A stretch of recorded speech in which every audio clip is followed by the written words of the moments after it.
It was God's will that he took that desire away so you could put that effort into other things. How do you make commitments to? Ooh, that's a good question.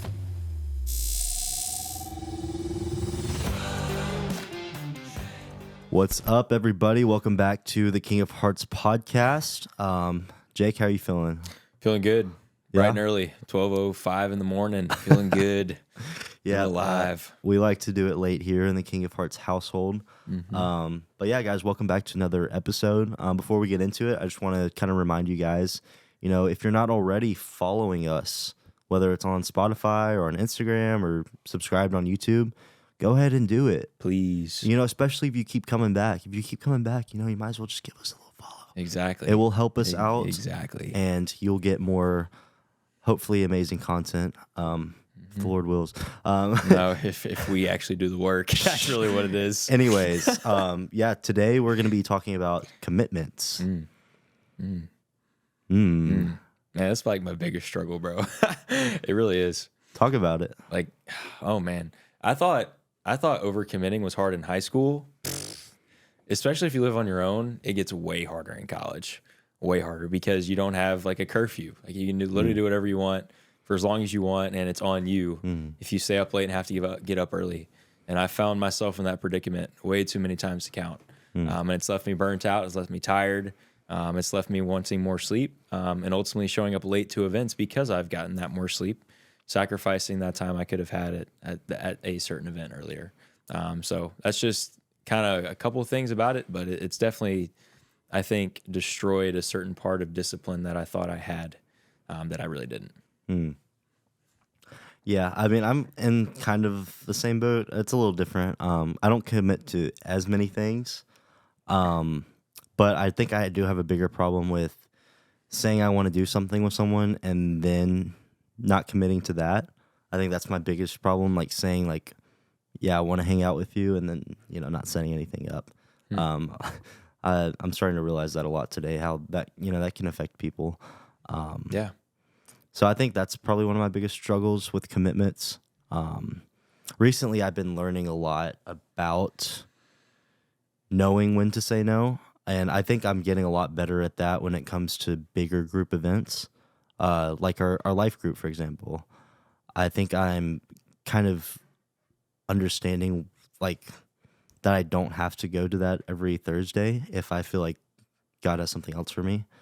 And, that's something that I told our life group leader. I just called him up and I was like, hey, bro, I can't tell you that I'm going to be there every Thursday. And I'm not going to be able to tell you when I'm going to start being there every Thursday. I just know that God has something else for me sometimes on Thursday nights. And I'm going to follow his will, and I'm going to do that. So I think it's definitely something I'm growing in, but it's definitely, I need to get better at it when it comes to like the little hangouts and stuff like that. When you realized that you had to make a change, what do you think that want to be at all these set events? What, I guess, feeling or I guess conviction was that rooted in? Does that make sense? Yeah, I mean, I guess it would be jealousy, just like the fear of being left out, FOMO. Yeah, I think that's probably what it is. Every time I would show up to something that I knew I probably should be doing something else, it's because of FOMO. So I definitely have been working on that, and I was doing it like privately for a while. Like I was only talk to you about it, but I'm at a point now where I realize that I just need to be straight up with people and tell them like why I'm staying home or why I'm doing something else. So I'm just like telling people like I need to learn how to be comfortable with not showing up. Because that's one of my biggest struggles right now. We can say commitment's the struggle, but really the struggle is the reason I'm committing is because of something like jealousy or FOMO. So I think telling people about that has helped a lot. It's helped people understand me better, and it also gives me like a sense of accountability. And then it also just makes people feel like they didn't do anything wrong. We got invited. We got invited to a game night like a week ago or something, and I wanted to go, but it didn't make any logical sense for me to do so because I had so much other work to do. And then also I realized that the fact that I still want to go that badly, it's not because I'm like super excited about the game night, which I was. I was very excited about it, but the main reason that I wanted to go was so I didn't feel like I was missing something. Right. So I think that's kind of the formula almost for me to know, you know what, I don't need to go to that. I understand that for like events like that for game nights. The harder part for me to understand, and I'd love to hear your like thoughts on this. If let's say jealousy is a reason that you end up not going to a church event, like you would have been able to learn and grow possibly at this church event, abide in community, learn things that you could take home and practice yourself, have a good conversation with someone else, maybe encourage them to go do something cool. So like, why is working on your own relationship with God and that root of the sin more important alone than going to said group where maybe that problem could be fixed through someone teaching or encouraging you? Yeah. There's a saying that I pretty much. Oh, wow, that was weird. There's a saying that pretty much any pastor I've ever heard has said this, like an overflow of the Spirit, like that saying, like an outpouring of the Spirit, something like that. I like to think of that as like an actual jar. So like imagine you have this jar and you're not filling it up enough, and then you're like trying to give it away to other people. That's kind of my take on that.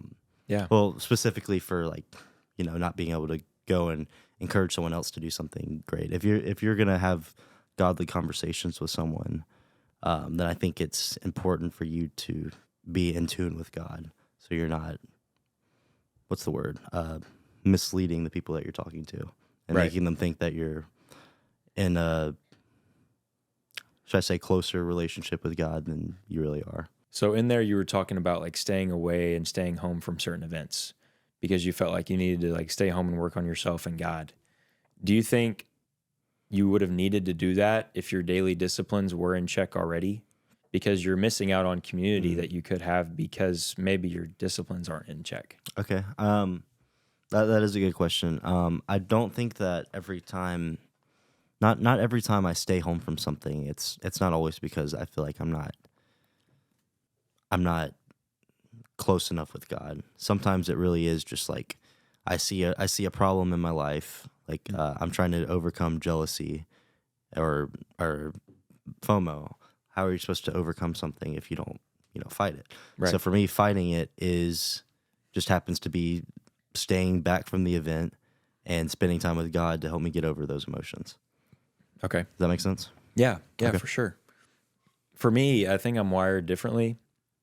Whenever I feel like I need that sense of like spiritual encouragement and I know I have a deeply rooted sin, for me, instead, I'll prioritize more of working on my daily disciplines like reading and prayer and occasionally like silence and solitude rather than missing a group event, because those events for me are cool opportunities to hear how people are learning and growing in their faith. And how this applies to commitments is like, how am I supposed to go about taking time for myself while also going to these set events and having a good time and learning and growing and, getting that encouragement? For me, that's hard to find the balance of when I need to do something like you do a lot and stay home and work on myself and have that time alone, and balance that with, over committing to certain events. I just don't know how to go about that.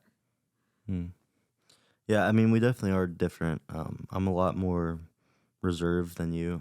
Yeah. I think that's fair to say. And Yeah, for sure. So for me, I just don't need that much time in community. I just don't.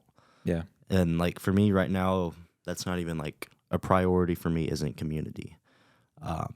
My top priorities right now are the guys that I'm discipling, things I like have to do like school, and then I'm doing also social media, in a lot of different ways right now. A lot. There's a lot of stuff going on with social media. Yeah. And yeah, I'm sure there's some more. I'm a little tired, so I can't remember them all. Yeah, it's okay. But yeah, so for me, like community just isn't something that I feel like I need to grow.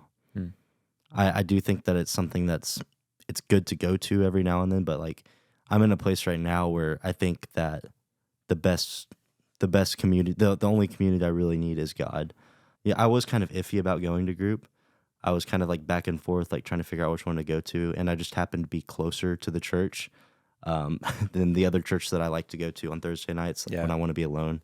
It was like 40 minutes away, so I was like, you know what, it makes more sense for me to go to group.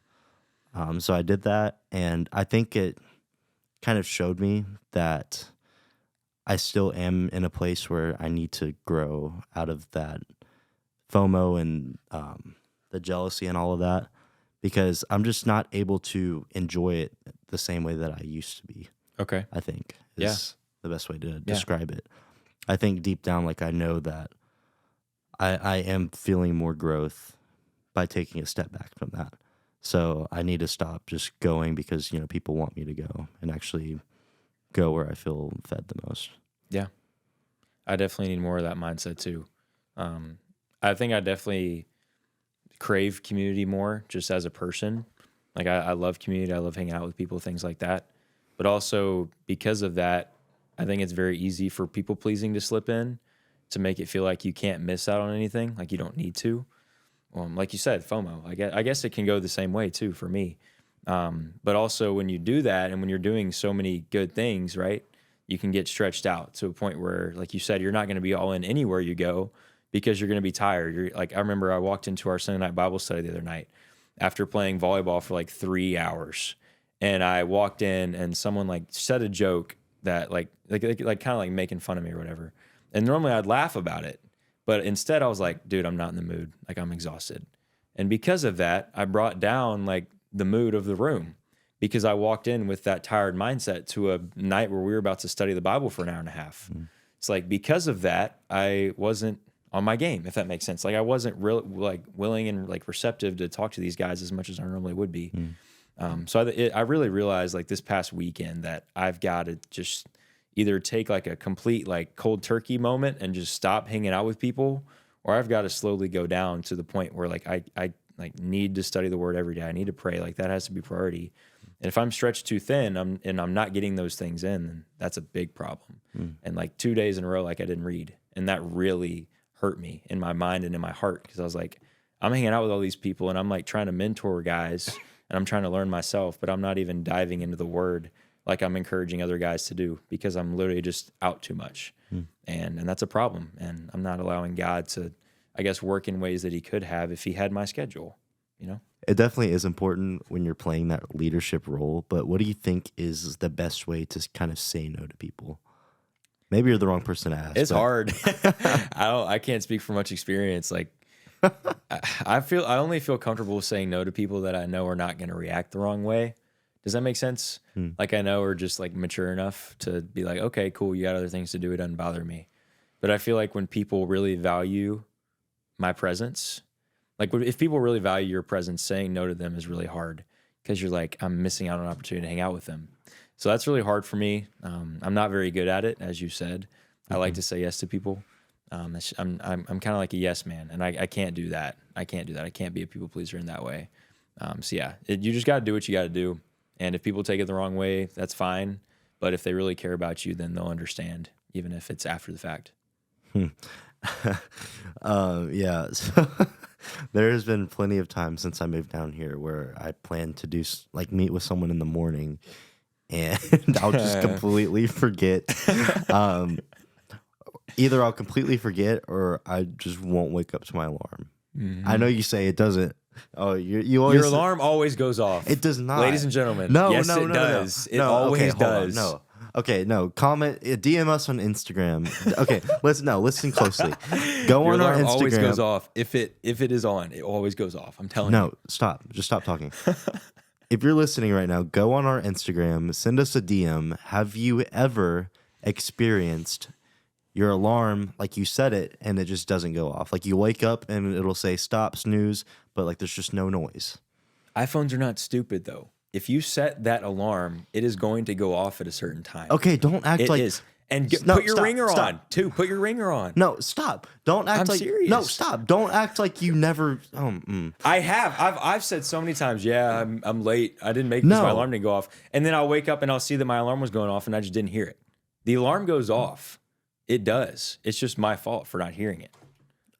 I am All very right, bro. passionate about this. I'm convinced. Okay, well, It is a lame excuse. aren't you the one that I had to wake up like 2 days ago? Oh yeah, no. I'm more of the guy that says, "Hey, there's traffic," even though I woke up like 5 minutes before we're supposed to meet.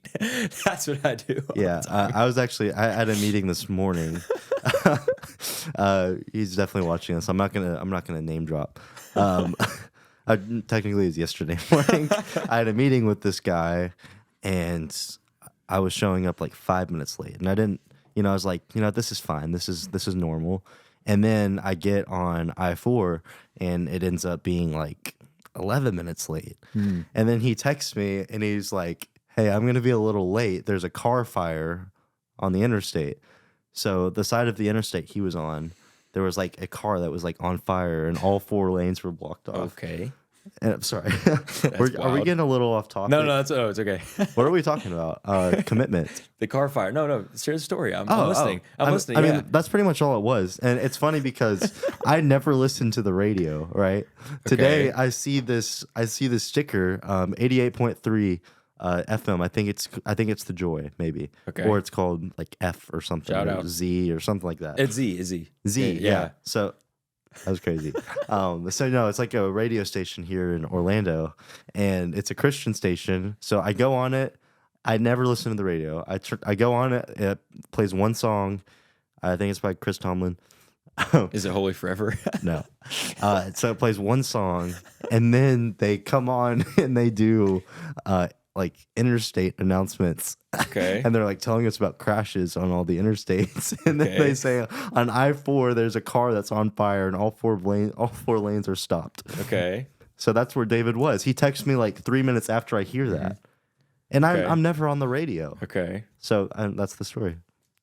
So how did that like teach you about like commitment and like being late? Well, I mean, that showed me that sometimes plans will fall through, even if it's not really your fault. So like, yeah. the guy that I was meeting with, I'm sure he didn't mean to show up at like 8:30, right? No, there was literally a car on fire on the interstate. Yeah. And, I think sometimes for your plans, if you just see that car that's on fire, whatever that could be, I think that maybe that's a sign that, I don't know where I'm going with There's that. no better feeling than being late to something and the other person saying, "Oh, I'm going to be late," because you don't feel bad about it anymore. Absolutely. But I no, love it. I I love tried it. to make a lesson out of the car being on fire, but I'm too tired for that. Yeah, basically just make excuses whenever you're late to stuff. Is that what you're saying? No. Like lame excuses, kind of like your phone like not going off when you said it. Pretty much is what you're telling me. All right. No, I'm sorry. all right. I'm No, very passionate it's about time this. to move It's so on. fun. It is time to move on. It's so fun. Yeah, commitment though. Commitment. Yeah.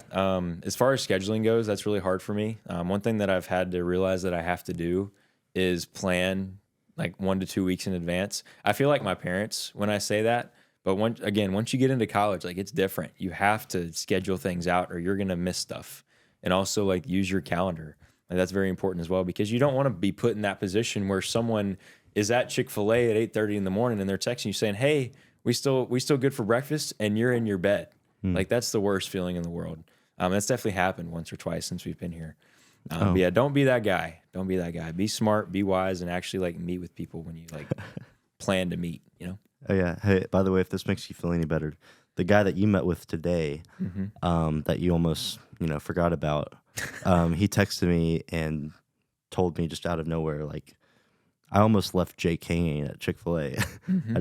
So don't worry. It's not only you. So, anyways, I It's think a big struggle. Yeah, I think it's time that we, turn the page a little bit. Okay. Let's talk about more like bigger commitments. So we just kind of talked a lot about hanging out with people and, when you should go to a group hangout and stuff like that. But let's talk about like the big stuff, like jobs. How do you make commitments to a job?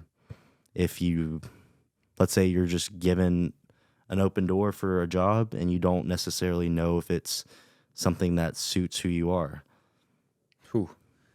That's a good question. I feel like that would be more tailored to yours, like your experience. For me, whenever I've been given the opportunity to have a job, it's always been something that I've needed to put as a main priority, which I think it always is. A job definitely should be that. It's always been something that I've enjoyed, something that I've been passionate about and that I've liked, and it's had to be a number one priority. And like I can't miss that, like that's my income, right? That's what like I can live on and survive on, survive off rather. So that's always been something where I've said, hey, like that's got to be like a big thing in my life. But yeah, I feel like that's a hard question now because I haven't really experienced what that's like in the college side, because I've been doing a lot of school and a lot of community, and that opportunity, I haven't sought that out as much as I need to.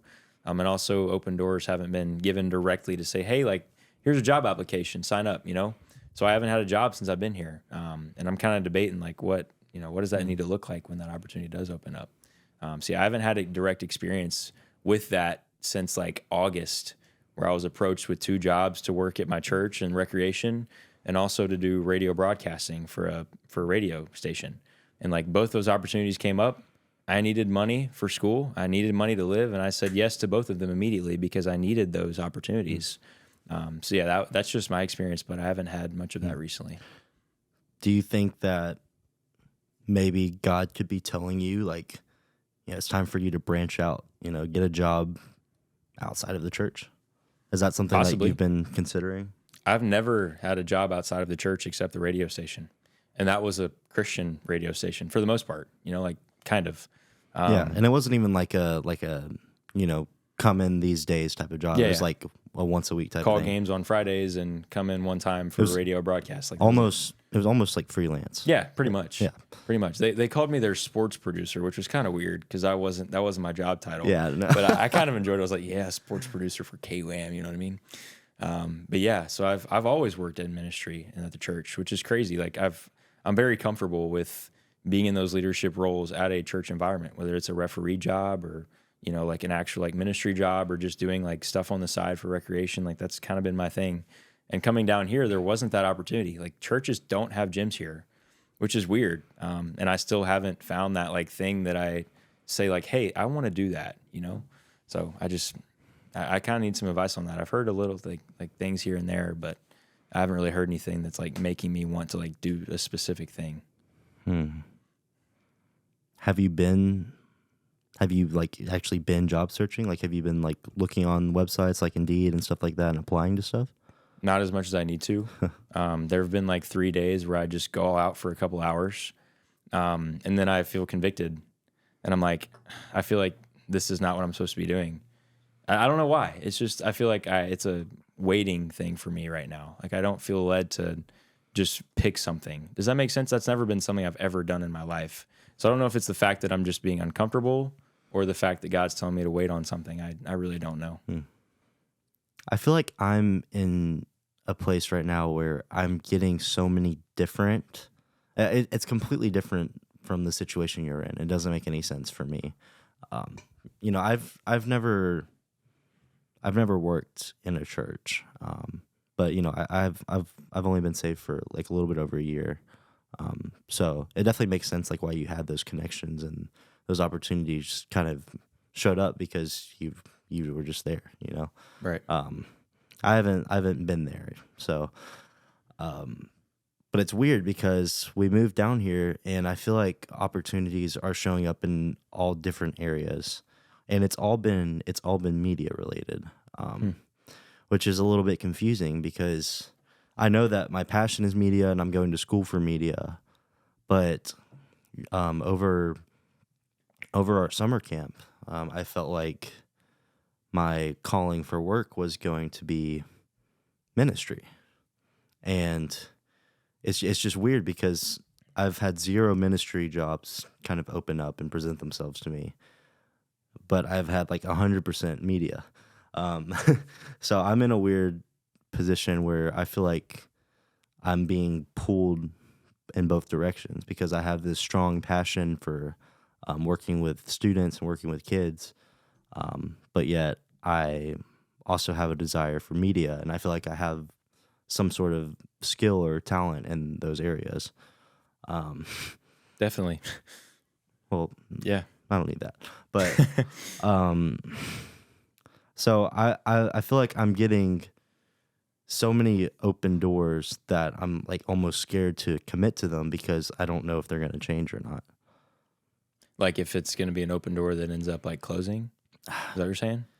Yeah, like right now I'm doing I'm being contracted through our church to do social media. And that's kind of like the most consistent thing that I'm doing right now in terms of work. And it's just like it's weird because for some reason I just thought that if I was going to be presented a job by a church specifically, it was going to be something, ministry related. I guess it is ministry related, but you know what I'm saying? Are you meaning more like kid stuff? Yeah, I mean, kids, students. So it's just weird because I've gotten a lot of opportunities for leadership in those areas. Like I'm leading a small group, and then I'm also leading a discipleship group. So I feel like it's just things are more backwards. It's like backwards from what I thought it was going to be before moving down here. Because I was so set, I was like, okay, ministry is probably going to be like where I make money, and then media is going to be like the thing that I'm passionate about, and I just do because I love it. Right. So I don't know. What's your take on where I'm at right now in life? I think you obviously have those talents and those skills, and I think because you've put those on display, people have come to you. I think that's something you've done a lot better of a job at, is like showing people that you have those talents and like not being afraid to talk about them. And because of that, people are like, hey, like this kid's good. Like, let's give him like an open door. I do believe that like a lot of your job opportunities have come from open doors that God's laid out for you. And that's a beautiful thing. Like if you get open doors like that, like say less, like take that.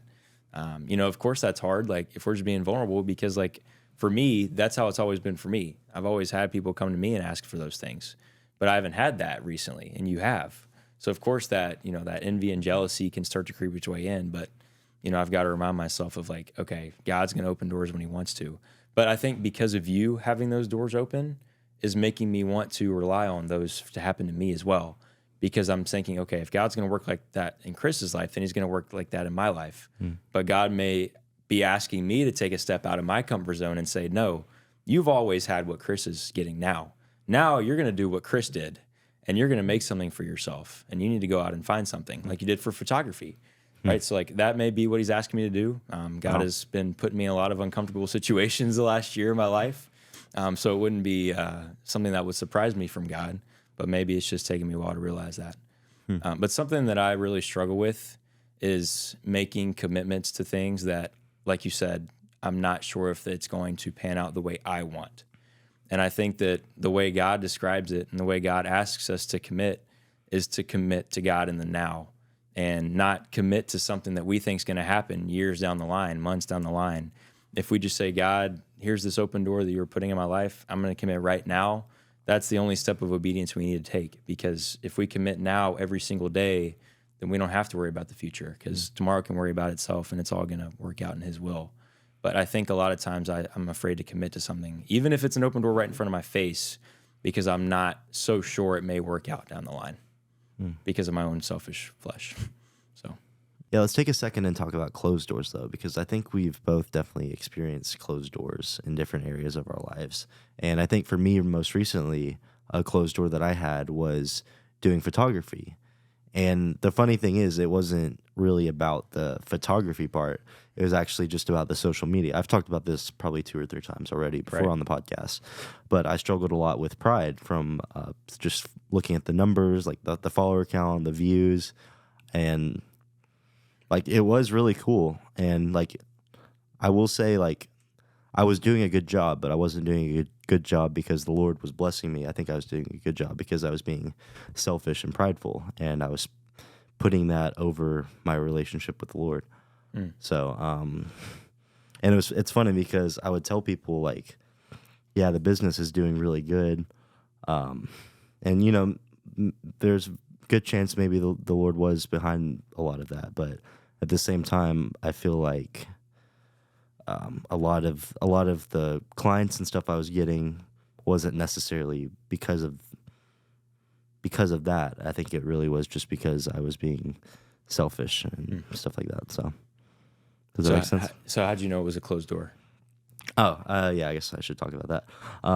When we moved down here, it was a crazy thing. Like, I just had no desire anymore to post on that account whatsoever. Um, and I don't know exactly what that is. I think that was more like the Lord closing a door in my own heart.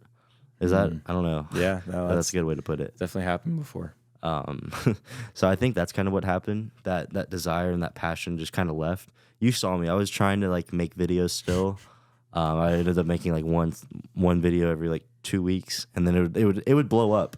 Like one of them got like 200,000 views, but that didn't even make me happy. I didn't even care. Yeah. I didn't even care enough to post like within the next week or month or whatever. So I think that's a good representation of like what a closed door in your heart could look like, because like that's what I was striving for. I was striving for exactly what I got. And honestly, I think that might have been my most viewed video. But yet Yeah. the desire to keep doing it and my like pride from that, it was just kind of gone. So I love that you bring that up, because I think it's so important to distinguish the difference in your own heart of what God closing a door looks like and what a fear of commitment looks like, because they're completely different. Like some people would say, oh, you're just afraid to commit to doing photography full time. That's why you lost your desire. But you know that it was God's will that he took that desire away so that you could put that effort into other things, right? I mean, I've been there so many times in my life where people will say, no, you're just afraid to commit to something big. And I'm like, no, God's telling me to do this. Like he's telling me to do this, and I've got to be obedient with that. And that's so hard when you live for the approval of people, because you're going to listen to that and actually believe them. But if you know God's telling you to do something or not to do something, you got to listen to that. So I think those two things are very important to differentiate in your own mind and your heart, and definitely seek the Lord in that. yeah, I agree with that for sure.